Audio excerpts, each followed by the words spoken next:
Yeah. Okay. Tamas, the floor is yours. Thank you. Hi, everyone. I'm Tamas, if you haven't spoken to me. I'm co-sign's newest hire, working at Lancaster with Paul Fernhead until the end of December. Before that, I worked with Chris Sherlock, also at Lancaster, on a project on this sort of unbiased MCMC methodology, very much as an offshoot of Pierre Jacob's work. So this is roughly what I'm going to speak about, is unbiased MCMC with coupling. So that's the optimal transport link. I'll talk essentially very little about the actual optimal transport flavors. How to design couplings is just going to be a very high level overview of that. I'll mostly be digging into more practical aspects.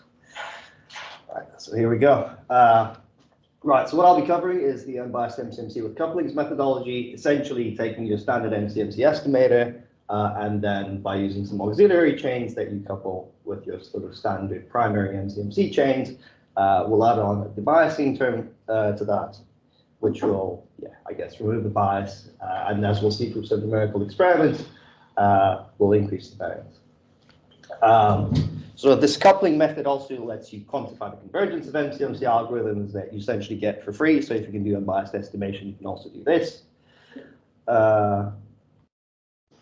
And sort of that's the more, I guess, the other side of the coin, and what Sam talked about, where you can use couplings to analyze the convergence of MCLC algorithms.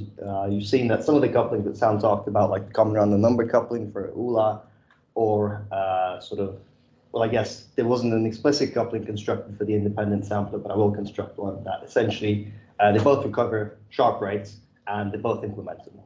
And you can implement these sort of useful couplings for a bunch of algorithms.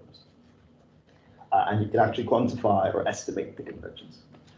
And yeah, I'll discuss practical aspects of, I guess, both methodologies. There's going to be a lag parameter in there that kind of delays your auxiliary chain by a certain amount. I'll talk about how to choose that, and I'll give a very high-level overview of what kinds of couplings work and what don't in terms of them not scaling low dimensions. I won't cover SMC algorithms. I'll just mention the particle independence metropolis sampler with the sort of, as I guess, a more refined version of the standard independent sampler. I also won't cover using optimal transport maps for sampling, so things like normalizing flows, that won't be covered here. So it's mostly just unbiased MCMC with couplings, plus. Right, so the motivation here is the burn-in phase of MCMC algorithms, which I've shown here for just the standard univariate chain. Unless you start off a chain from exactly the stationary distribution, then it initially enters some kind of transient phase.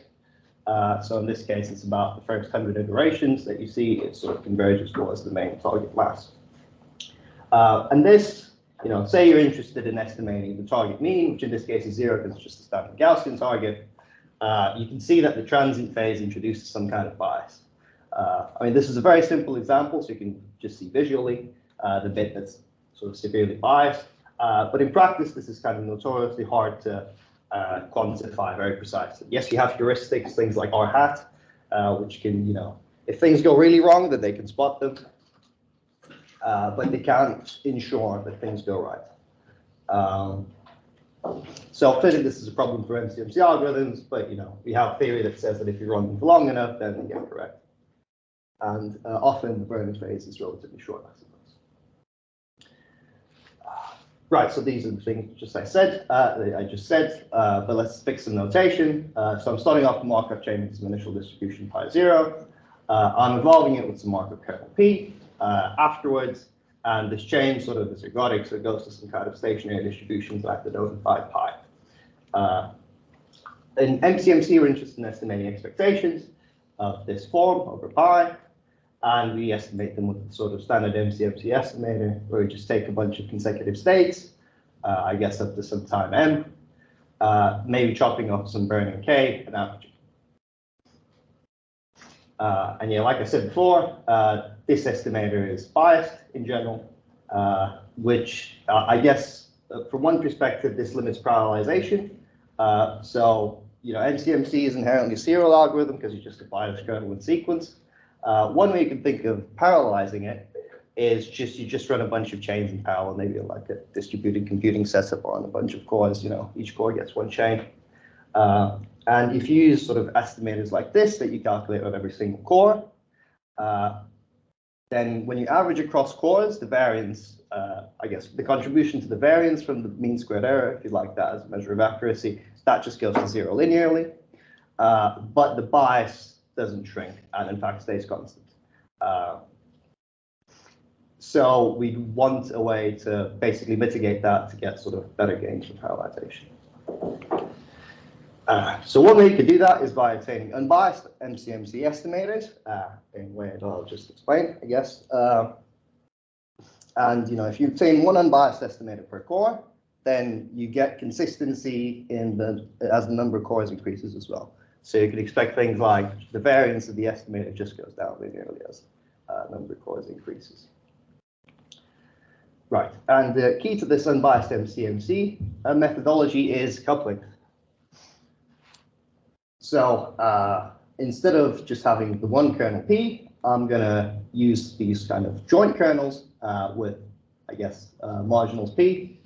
So I guess a simple example would be, I've got one chain that's an ULA chain, the other chain is also an ULA chain, and sort of joint kernel just updates both chains using the same noise. So when you see P tilde, you should think of it as something like this. Right, and more precisely, the key to the unbiased MCMC thing is this lagged coupling construction. So instead of just having one chain X, which I started off from the initial distribution and I've sampled with the kernel P, I'm introducing a second chain Y, which I start off with in the same distribution, and I run with the same kernel P, but I start off the chains as they like. So I guess to draw this, I'm going to measure iterations at the Y chain.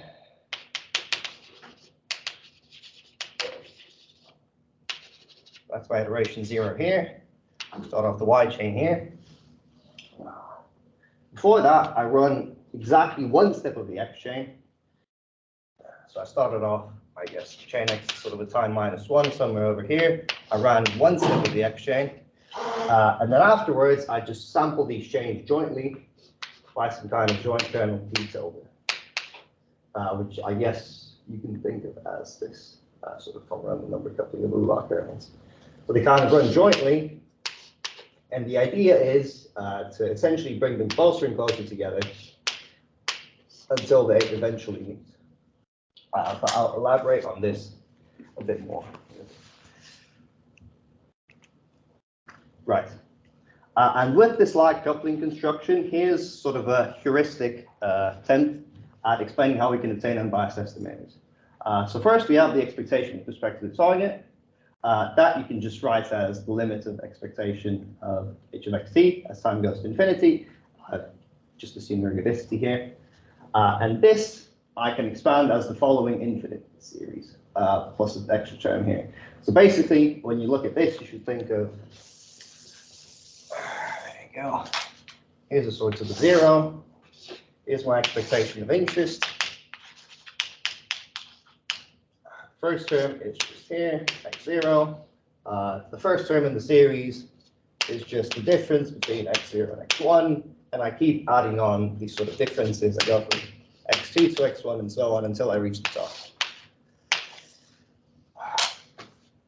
Right, so far so good. I've literally just assumed that the expectation converges as time goes to infinity. Now I use the fact that the chains are identical in distribution. That's because I've used sort of the coupling kernel there that has the same marginals to be for both the X and the Y chain. So nothing fancy here. And now I'm going to make the assumption that we can swap the limit and the expectation. And for that, it's enough for these kind of terms to decay quickly enough, sort of on average. So maybe you can think of this as a geometric decay, and indeed I'll make that assumption. And assume I can swap limit and expectation, then I can just take the expectation from the whole expression here, and I end up with this thing. And so, assuming I can evaluate this, and assuming that we can swap limit and expectation here, then heuristically this estimator here is unbiased. Right, obvious problems with this include that, well, that's an infinite series over there, so that's infinite computational cost unless the series truncates. And obviously, we have no guarantees that this thing is unbiased unless, the terms in here decay quickly enough. as time goes on. Right. So to get rid of the infinite computational cost problem, I'm going to design this coupling, or this joint kernel P tilde, to allow the chains to meet at some time tau, as measured at the exchange. And because this coupling is Markovian, once they meet, they can stick together and just stay together for all time. And this coupling is called faithful because of the obvious connotations this has. And here's an example of two chains running on the sort of faithful coupling, where I guess measured at the Y chain, they meet at time 7. I should say this diverges from what notation is used in the literature so far, where they measure meetings at the X chain, which I guess makes sense if you're looking at measuring sort of computational cost. I'm going to look at the Y chain because later on we're going to increase this lag, which, as we'll see, has a large reduction, as the effect of reducing the variance of these unbiased estimators by quite a bit.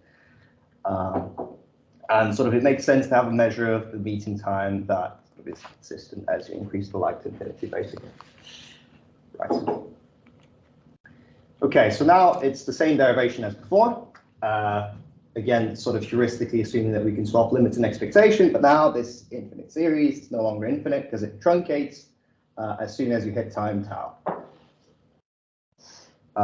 And everything after that is 0. So now I've got an unbiased estimator, again, assuming I can do this, that does truncate, so I can actually compute. Right. So here are some immediate refinements. I mean, there's nothing special at this construction about just starting from 0 and taking jumps of 1 in this series, getting all the way to infinity. So I could just as well have started at sort of a different initial distribution, which could be pi k. I guess just start at xk and jump up all the way to infinity. So starting the estimator at k, we end up with something like this that's also unbiased.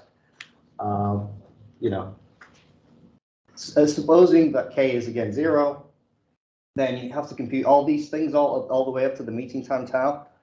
So that's a lot of computation that's left on the table. So you could think of sort of time averaging all the way up to tau. Now tau is random, so maybe you'll pick some kind of, you know, sort of ending term m, and you just time average from time k to m, these sort of estimators, and you end up with this not so nice looking expression here, which is just a standard MCMC estimator that you end up from these terms, and sort of collecting indices and doing just some but pretty basic arithmetic that does get a bit messy though. You end up with this sort of term here that you can think of it as a debiasing term. Right, some immediate remarks. I guess so that this sort of truncates at tau, which does not depend on m. So as you can see, you know, if you take sort of your n to be big, then basically this term you'd expect it to vanish. So essentially you'd still end up with sort of standard MCMC estimator kind of dominating. So you'd expect the efficiency of this unbiased estimator and the standard estimator to be comparable if you take m big. Similarly, if you take k big and m big with it as well, then this vanishes because you have no terms in the series. So again, you should expect to recover comparable efficiency to the standard MCMC estimate. Okay, and now here is me attempting to make sort of that heuristic construction, because I just assume you can swap the expectation and the limit valid. Here's some sort of pretty minimal conditions under which this estimator here is unbiased. So first off, you need your function to sort of have enough moments. In this case, it's 2 and a bit, but you can just think of it as having sort of 2 moments. And I want this to be uniformly bounded for all times, which isn't particularly stringent. I'm also assuming that the meeting times are geometric, so that you just have a geometric tail. You can weaken this to sort of polynomial decay if you'd like to. For this sort of geometric meeting time assumption, you can think of this as somehow being equivalent to the chain being geometrically ergodic, more or less. And I'll make this more precise with some follow-up proposition. And under these two assumptions, basically, this term is under control, and you know variance doesn't blow up. So basically, the estimator is unbiased, has finite expected computing time, and you can see this from the tail because The expectation of the meeting times is finite. And it also has finite variance. And basically, this geometric decay plus the moment condition ensures that, these terms don't just blow up. Right. Any questions?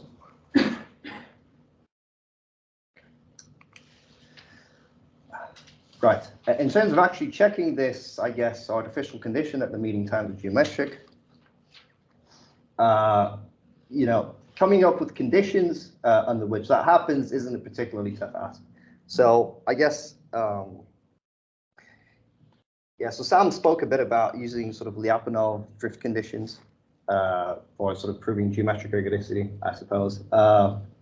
And sort of, that's a kind of standard assumption. If you change geometrically ergodic, you can also show that you have a sort of Lyapunov drift and a small set, and I guess in a particular way. So if we assume there exists a Lyapunov drift and small set, this is sort of standard minorization thing, and the additional technical condition that I guess the small set is the level set of the drift function, then so those are the sort of these technical conditions that mean that marginally sort of the chains converge fine geometrically quickly to the target. And if we design the meeting such that with lower bounded by some probability, the chains have sort of a chance of meeting whenever they are in the small set, then the meeting time has geometric tails. So I realize this is not particularly transparent, so I'm going to attempt to clarify with some kind of drawing.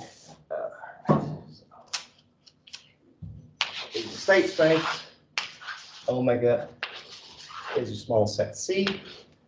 Basically, the drift function makes sure that you end up in this set C sort of infinitely often and sort of keep coming back to it with a geometric rate. You have two chains that are evolving, but you can sort of make sure that both chains kind of go into the set sort of simultaneously at a geometric rate.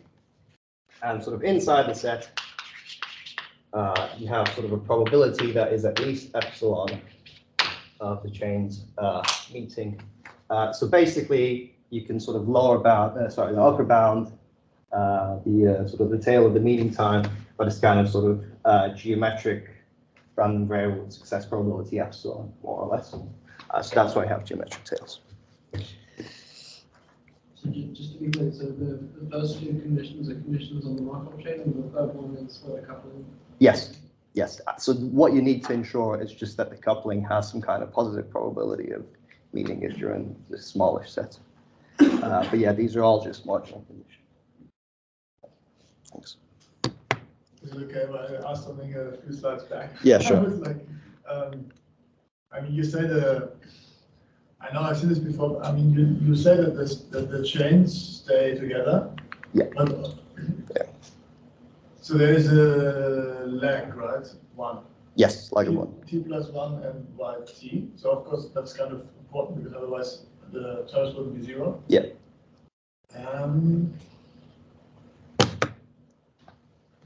Yeah, so there is a time shift, in the two chains.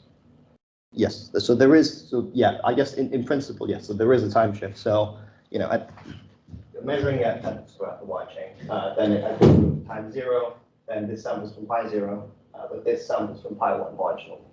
But they both sort of evolve by some kind of joint kernel. So it's sort of legitimate at the means. That was a good question.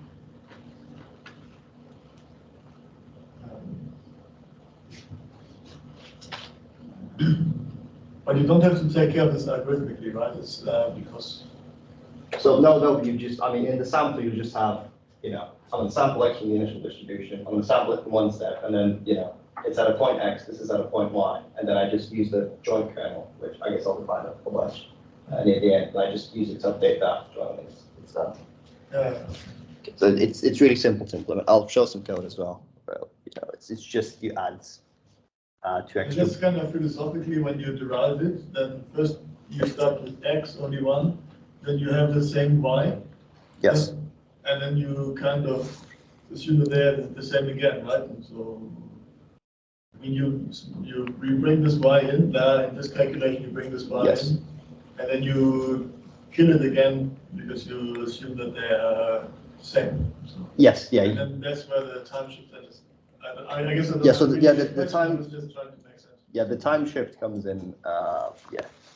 So you can, okay, the previous proposals, and I'll show a historical note in a bit, they essentially looked at, you start at this, but you can't take the expectation out because, you know, things just blow up in here. Because you need this sort of decaying, but I guess this thing decaying quickly enough to 0 to be able to take the expectation out of the sum. So that's why they introduced this sort of extra chain, and you know, you can, yeah, it killing off sort of this bit of the expression is just because it's sort of easier to enforce by design of the joint kernel.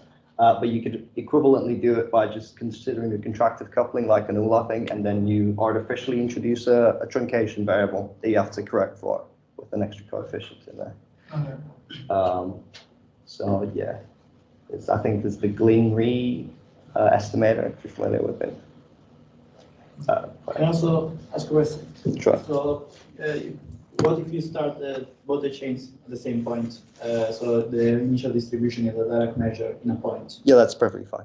It's perfectly fine, but I guess it would be more likely to meet earlier. Yes. Although you will, it's also more likely to be biased anyway. Yes, that's well spotted. That is one of the weaknesses, especially if you consider a lag of 1. I'll increase this lag, so we'll start from x0, but we'll take sort of jumps of size L to infinity, and then that's sort of fixed by considering, I guess, a larger initial lag. That gets around this issue. But yes. Does it pop up in your bias term somewhere, like the bias that could be introduced by doing that? Like, how does it? Well, no. The bias term is just flatly 0 at that point if you just couple immediately. So it doesn't. It's not right. I mean, if you start way off the target. Yes. Both the chains. Yes. So they are very, very close, and after one lag they meet. Yeah. Because they are very close. Yeah, that could happen. This is still correct, but it doesn't. Yeah. Okay. You will not be able to diagnose that unless you've run enough chains so that some of them meet longer away, and you'd be like, oh, well, those are a bunch of early meetings. Let me account for that. Yes. I'll bring that up again later. It's one of the limitations.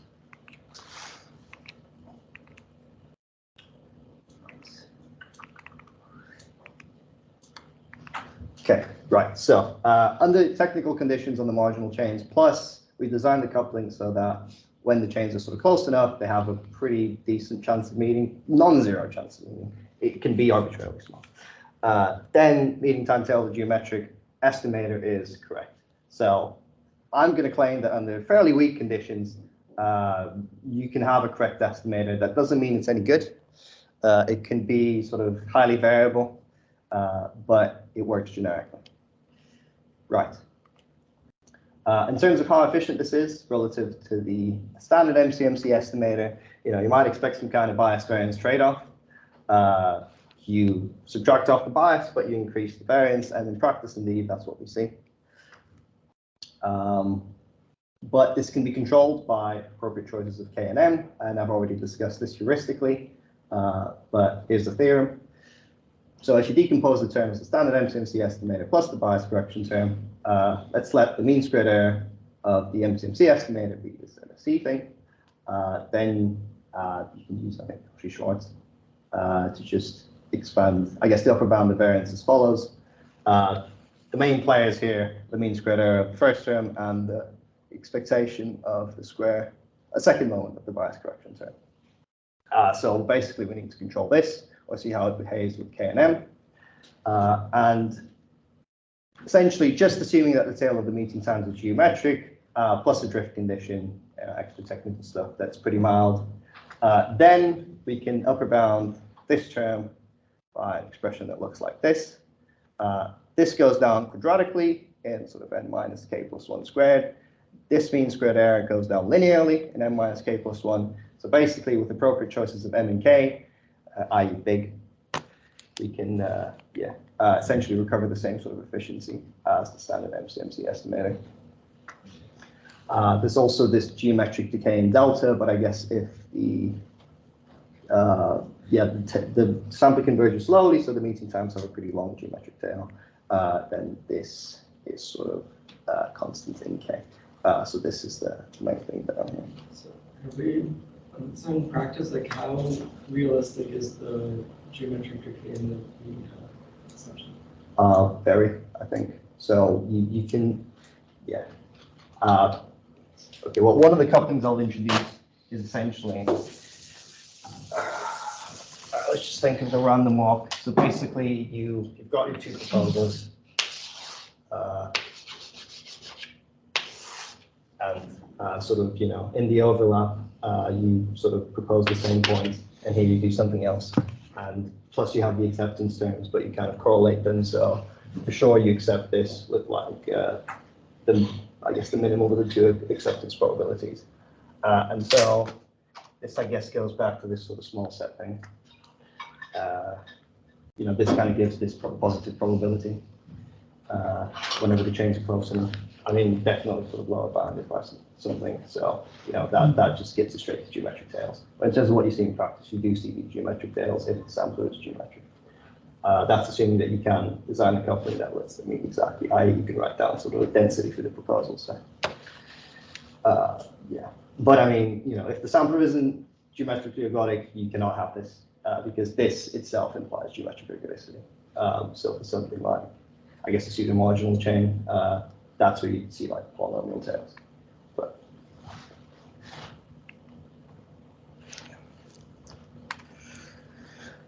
cool. So if you pick n big, you recover the same efficiency as the standard MCMC estimator. Right.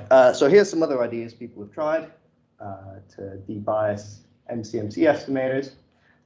So again, it's the sort of infinite series idea that was before, but instead of designing the truncation into the coupling, they introduced an independent truncation variable that's supported on the, I guess, non-negative integers. Assuming that these terms kind of go to zero quickly enough, then if you just take expectation with respect to n, and you can see that this is just 1, so you're back to sort of this estimator here, which we know is unbiased, again, given quick enough decay of those terms. So you can expect it to, this truncated estimator to be unbiased as well. And this works if the joint kernel is contractive, and you can pick your favorite one out of the ones Sam presented and just use it, or whichever sampler, I guess, does apply to you. And this works if H is Lipschitz with respect to the same metric that the kernel is contracted for.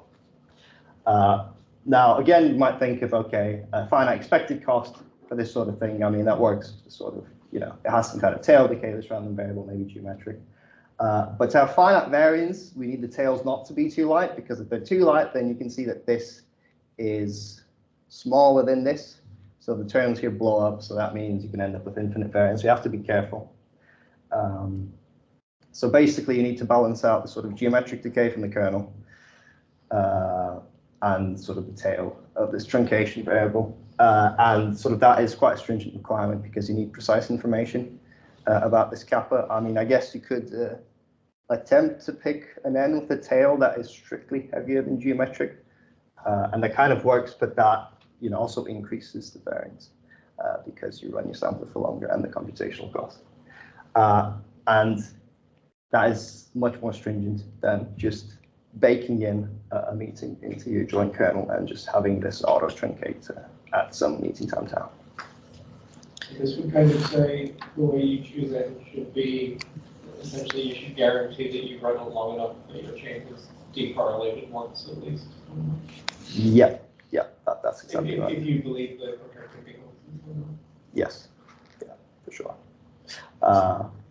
So n is just the running time, like the number of iterations you want to of the MCMC algorithm. Pretty much, yeah. I mean, n is random, right? I know. But it'll be like how many, that just truncates this, so it'd be like number of MCMC iterations, yes, essentially. Just another question. Can you do it? Can you choose it while you run the algorithm? Like kind of you're diagnosing what is the contraction rate of the process, and then you stop when you think you reach stationarity or something like that. Or is it like in practice? How do they do? Okay, well, Because, for this, okay, well, I'll tell you what they do in practice. They just consider toy examples because you can't get a handle on the Okay. contraction unless. There's been some, I think, honest efforts on using these kinds of estimators with like a truncation vector. But yeah, I'm not that familiar with that part of the literature. Okay. But yeah, it's always like, sort of chicken and egg. Mm-hmm. Are you sure you're really sure you converged? I don't know, but presumably you could set it adaptively. But if you run multiple chains, that you'd kind of have to split the sample because otherwise it will correlate this end with like the samples you had before. So have to be a bit careful. But always bias variance trade-off applies here as well. Right. So I've given you some pretty, I guess, generic, albeit technical conditions under which this sort of unbiased MCMC procedure works. Let's have a look at some couplings that can actually implement in practice and, let you actually compute this thing. Right, so first ingredient is going to be this maximum coupling with independent residuals. So I guess I'm going to reuse this diagram. Right, so suppose I want to sample from a coupling of two densities, P and Q. And, so motivated by the fact that we want the chains to meet, we would like to somehow, with some probability, propose with output the same sample, as in, sort of x you get from P to be equal to x you get from Q with some positive probability. And you can actually do this by, for instance, rejection sampling. So here's what you do. First, you draw a sample from P, which is probably like around here, say. You draw a height. And you draw a point uniformly on this height. And this is equivalent to sort of sampling uniformly under the density, and it's kind of the idea that underpins, say, slice sampling. Right, so if you land in here in the area of overlap, you pick the same sample, and you output sort of xq the same as xp. If you land somewhere over here, it's above the density curve for q, then you sort of sample uniformly from here, and sort of you keep the projection onto the axis as your sample xq. And you can do this, for instance, by rejection sampling. Again, you just sort of you draw the sample, you draw a height, and you either keep the sample if it's above the density curve of the P chain, the P density, or you reject it if you're below it.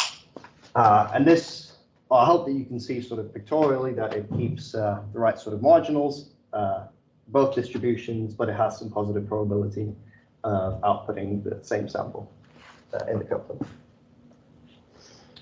This is also giving this with the maximum probability, so it's giving you the same sample from both distributions, maximum probability, again, sort of pictorially. You can only do as good as the area of overlap. Right, so here is this written down algorithmically. It's just what I've drawn here, where you sample sort of uniformly under each density. Right, here's the sort of transport plan view of this maximum coupling with independent residuals. These are the samples that are identical for both of them. Otherwise, you sort of, from these residual densities, you sample sort of uniformly. And this is that scatter of points there. In terms of computing cost, on average, this takes 2 units of computation. What you do is you draw your one sample, that's 1 unit, and then you either output the same sample with some probability, which is that area of overlap, or you rejection sample to get a sample from this area of overlap. And basically, it's just working with some, I guess, the average of some kind of Bernoulli random variable. There's some cancellation there, and this step takes on average 1 unit. That's averaging over the x as well? So, sorry? So no, the x, that just is just 1 unit.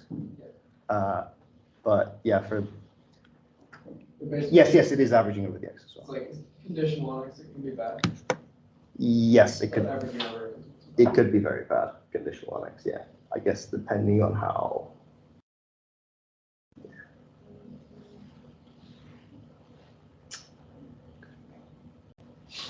Yeah, I guess it could be if you're somewhere over here. It's either here or somewhere here, one of the two. It could be really bad. That is true. But you know, if you have some symmetry, and I'll get to this, you can just ignore the whole rejection sampling part and exploit the symmetry and use, I guess, like a reflection coupling, which is exactly what I mentioned. And that is just deterministic cost straight away. But yeah. But even though the expecting cost is finite, you can run into some issues. One is the one Sam mentioned, that for any particular x, it could take a while for I guess your y that you get from Q to be outputted. And also the variance of the computing cost goes to infinity as, I guess, the total variation distance between the two distributions goes to zero. So basically, if this area of overlap grows a lot, then this sort of area of non-overlap will be very small. So when you run your rejection sample to get a sample from here, it'll take a bunch of iterations to get there. And yeah, the variance of the cost can really blow up. You can fix it by considering like the submaximal coupling, where basically you shrink the area where you keep the same sample. So basically, you can like pick a constant C that's less than 1 and multiply this whole area by it. And it's a fairly simple modification to the algorithm that lets you do that. So you can kind of fix it more or less. And that would stabilize both the cost and the variance? So the cost is still 2 units. I think it's less than 2 units. Potentially. No, I think, okay, the expectation goes up a bit depending on C, I think. But yes, and the variance is controlled. I don't remember the exact formula, but. Is this what they call Thorson thing? No, so the Thorson coupling is this one. Or, you know, if you like this one. Okay. This is Thorson's gamma coupling. Yeah, the one where there's some shrinkage that got proposed by, I think, McIgrever and Anthony in the unbiased MCMC discussion paper. I haven't seen it anywhere else, and they don't cite it, so I guess it's theirs. Ask a question. Yeah. So if you blow the variance of the proposal to infinity, then also you would overlap almost the mass of the explications. Yes. So when you overlap, you have the infinite variance, and I guess vice versa as well. Yeah. But is it not convenient to do that? Like if you want to couple? Oh yes, absolutely, yes. Yeah, so if you're really close together, that's also a good thing because you have a higher chance of yes, but yeah, also. So I mean, they're kind of working against each other in that sense. So if you want to be really sure that you don't run into any issues, then I guess you'd want to use this kind of correction. So you pay like a little price, but you get some security. I'll just say that in practice, I've never used this, and I've just went with the vanilla thing, and it works just fine. But your mileage may vary. Maybe if you have like a Gibbs sampler and you do a bunch of these, then you can run into issues. But I've never heard anyone report issues with this. So that's it. Right. But if you don't want to have that sort of computational cost, so a random cost to worry about, then if you have some symmetry in the densities, so for instance, if they're standard Gaussian, but sort of shifted means, then you can do some deterministic update when you don't propose the same point, i.e. coalesce, as I've called it here. So as you can see pictorially by the symmetry about, I guess, the mean of the two means, you can just, when you're not in the area of overlap, then you can just reflect in the perpendicular bisector, and you just end up with a sample from the density, and sort of things are fine with the symmetry. You can do this sort of more sophisticatedly for elliptical Gaussians that can be multivariate, but they have to have the same covariance. The idea is basically you just take the, I guess, square root of the precision matrix, you transform it to standard Gaussians, you go back to this land, you do your reflection maximal coupling, I output the same sample, otherwise reflect. And then you transform back to elliptical Gaussians by the square root of the covariance. And that is essentially what this algorithm is saying. This is just the reflection maximal coupling on the sort of standard Gaussian space, and this is transforming back to elliptical Gaussians. One open problem that some people have tried to tackle is to generalize this to elliptical Gaussians with different covariances. And you can do this somehow by using rejection sampling or by using some ensemble rejection samplers. I don't think that's a particularly satisfactory solution because you're back to an algorithm with a random cost. So an open problem would be to just attempt to generalize this construction with deterministic cost to Gaussians with different covariances. Okay, so we've got our basic building blocks, sort of couplings that attempt to make things meet. Let's use them in a Metropolis-Hastings correction. So just to fix some notation, I guess, here's one step of the Metropolis-Hastings kernel. We've got the proposal density Q, you've got your target density pi. You propose a new point, I guess, from your proposal density, I guess conditional on your previous state, and you accept and reject by the usual Metropolis-Hastings correction. And then you return the state based on whether you accept it, i.e. you updated it, or you just returned it previously. Right. In terms of coupling this thing, it's just a few extra steps added to the algorithm. So here's an example. You can think of coupling the proposals and the accept reject separately, and I think this is probably the most natural way of thinking about it. So for the proposals, you can attempt to use sort of that maximal coupling I showed you. For instance, and you just use the maximal coupling with two proposal densities.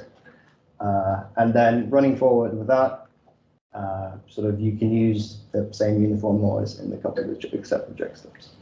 And the motivation for construction like this is that, okay, say you've coalesced the proposals here, then using the same uniform in accept reject steps maximizes the chance that conditional on the proposals, you also accept both at the same time.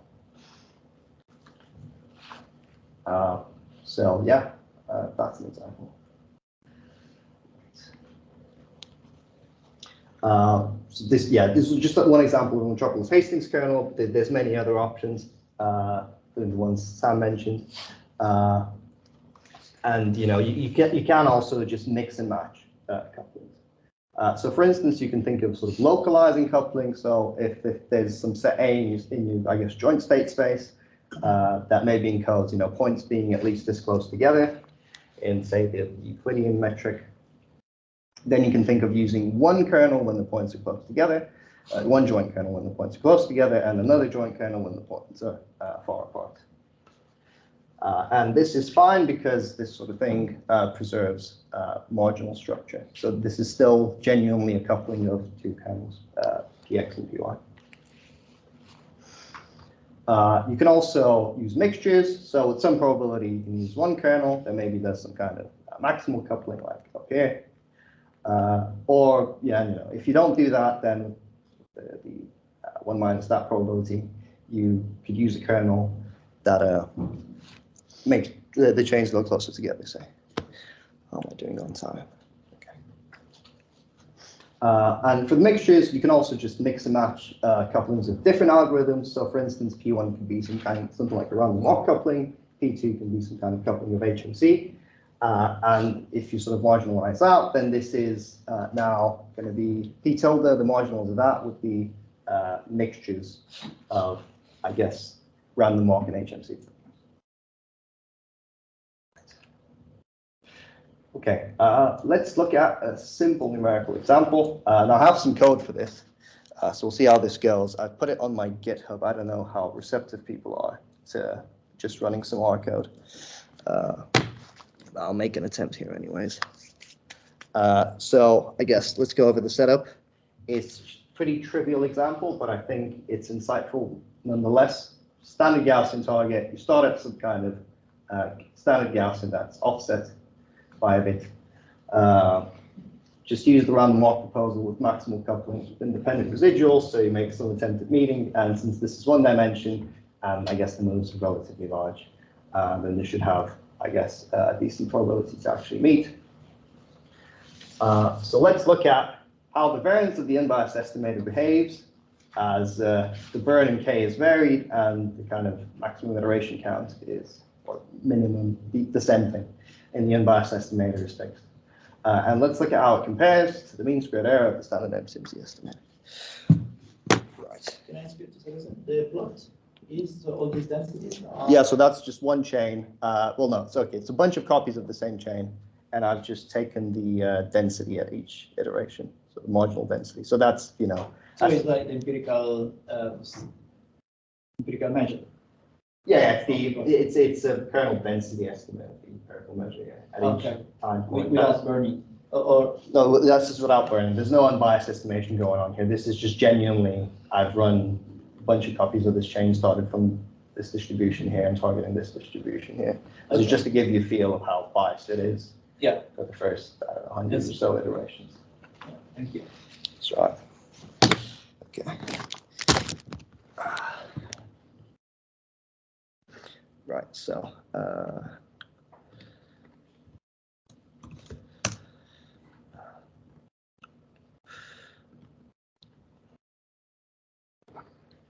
okay, right.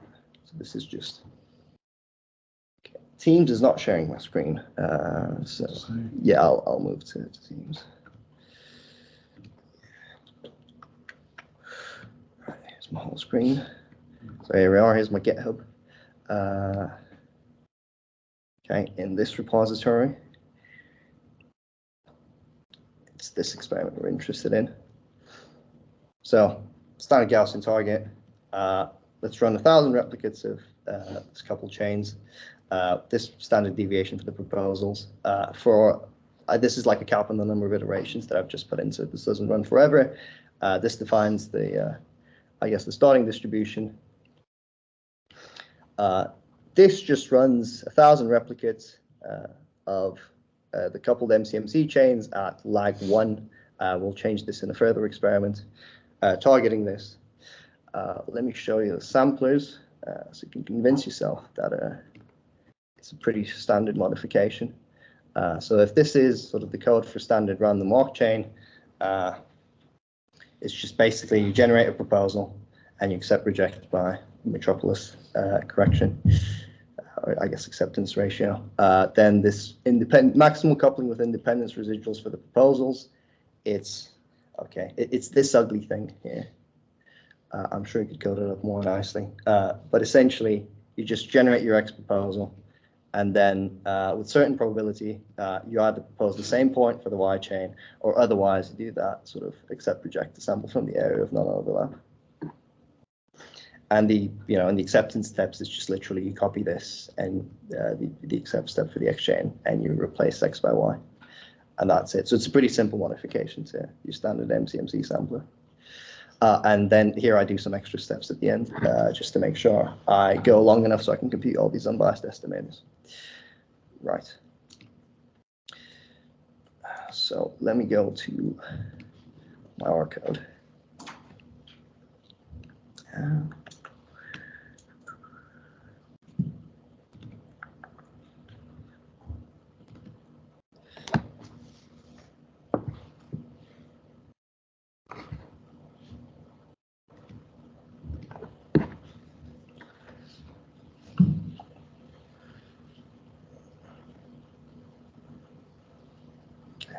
So here's the standard. So that bit is running the experiment. I've set this M to 500, which is, I guess, if you recall the burn-in plot, is definitely enough for the chain to have converged. But for the unbiased estimator, I'm keeping in all of these extra, I guess, terms that are biased in the standard chain. So I'm expecting more variance in the standard estimator, but also the standard MCMC estimator, because I'm picking K to be 0, is quite biased. And if you compare the mean squared errors for the estimating the target mean, which is just 0, then for the standard MCMC estimator, it's 4. But for the unbiased MCMC estimator, because I've removed all the bias, but I've introduced a lot of variance, is 200 times larger. Which is quite a bit, I'm sure you would agree. But I mean, that's because I kept in all of these extra terms. So let's look at a range of sort of pseudo burn-in parameters K. And let's plot the two mean squared errors against each other. This will take about a minute. There we are. Right, so on the y-axis, we've got mean squared error. On the x-axis, we've got this pseudo burn in K. I'll remind you that the unbiased estimator, that's in red here, that is unbiased for whatever this value is here. We're just attempting to pick it in a way that minimizes this. Now, the y-axis is on a logarithmic scale, so these are orders of magnitude. So for k equals 0, the mean squared error of the standard estimator is about 5, say. But for the unbiased MCMC estimator, it's about 1,000, so quite a bit larger. And in fact, the unbiased estimator has a variance that is orders of magnitude larger, almost all the way until, I guess, you reach a point where no meetings happen. So I should say these vertical lines are quantiles of the meeting times. So this is 90% quantile, 95%, 99%, and this is the largest meeting time we observe out of 1,000 replicates. So essentially, you pay a massive increase in variance for the bias reduction,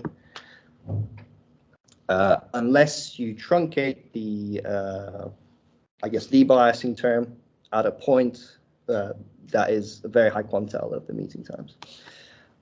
And in fact, if you sort of optimize this over choices of k for both the unbiased and the standard MCMC estimator, then you do, the point where the elbow is for both of these, the point where the elbow is for the standard MCMC estimator is lower than for the unbiased one. So you pay a price, and if you're not careful with the choices of parameters, then you can inflate variance by quite a bit. I think that's the lesson here. This is all L=1? Yes, yes. The other numerical experiment is increasing L, and you get orders of magnitude improvements in the variance. So yeah, and you can actually do better than the standard MCMC estimator in terms of mean squared error. Based off of this, should we always be doing this then? If the variance does get higher, is it always better to debias? Okay, well here it's a terrible idea with this choice of parameter, because so the red one, that's the unbiased one, and the black one, that's the biased one. You want the mean squared error to be low. So here, I mean, you pay a massive price, and it's definitely not worth it. This is sort of mean squared error of one estimator. If you fix k and then you parallelize, then eventually you'll have enough cores that, on average, the unbiased one wins. But with a lag of 1, I would not use the unbiased estimator because I think it's a terrible idea. But when you increase the lag, you get much better things. And runtime, I'm sorry, I think I've spoken to Sam about this before. But there's papers that are coming out now on unbiased MCMC and related things where they still pick a lag of 1, even though back in 2019 people proposed an increase of the lag. And you can for just a slight increase in one parameter, and it's essentially just running 10 extra steps of preliminary MCMC. You can get sort of orders of magnitude reduction in variance. So it's bewildering why people still do it, but here we are.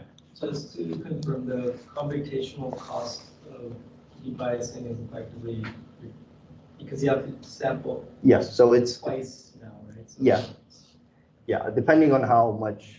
I mean, you can do fancy things with your kernel, and in fact, we have, well, myself and my PhD supervisor Chris. We have some work where we show that you can't get like a coupling of the random walk that scales nicely unless you include gradient information into the proposals somehow, or into the coupling of the proposals, I should say. So it could be much larger than that. But in this case, yes, it's just sort of flatly twice the cost of sampling one chain for the until you meet and then after.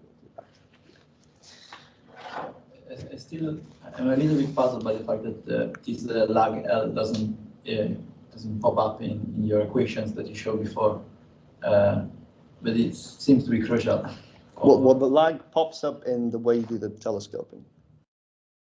Yeah, but it's not clear that it has a relation with the mean square error, right? Yes, because I haven't defined the estimator for larger lags. I'm hinting towards it, but it's coming. Okay. I'll comment on that. Yeah.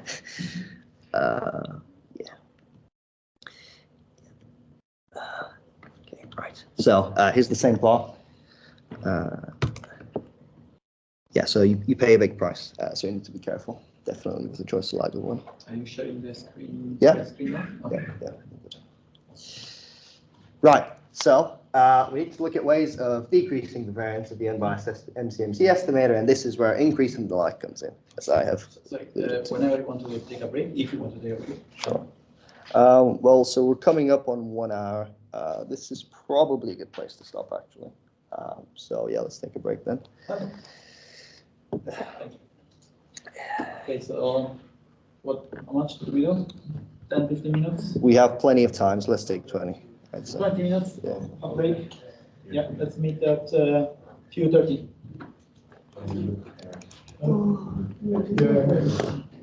Yeah.